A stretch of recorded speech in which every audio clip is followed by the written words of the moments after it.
পাকিস্তানের নিরাপত্তা বাহিনীর সন্ত্রাসীর তুমুল গোলাগুলি, সেনাসহ নিহত ২৮।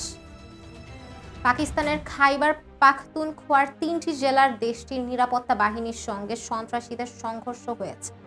এতে দেশটির ৬ জন সেনাসহ নিহত হয়েছে।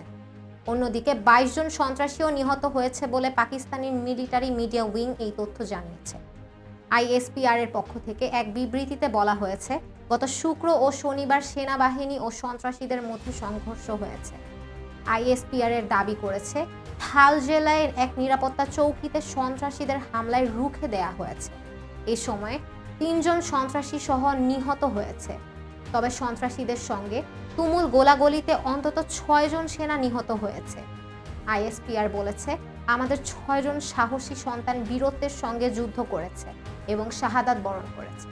নিহত সেনারা হচ্ছেন সিপাহী নিজামউদ্দিন, নাইব সুবেদার মুহাম্মদ খালিফ, হাবিলদার জাদিদ আলী, ল্যান্স নায়ক শাহিদুর রেহমান, সিফাতুল্লাহ এবং উইলিয়াত হুসাইন।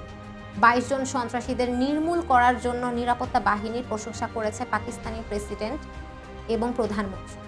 তারা পৃথক বিবৃতি দিয়েছেন, সফলতার অভিযানে তিনি নিরাপত্তা বাহিনীর প্রশংসা এবং নিহত সেনাদের প্রতি শ্রদ্ধা জানিয়েছেন। তারা এছাড়া ৬ জন সেনা নিহত ঘটনায় শোক প্রকাশ করেছেন তিনি।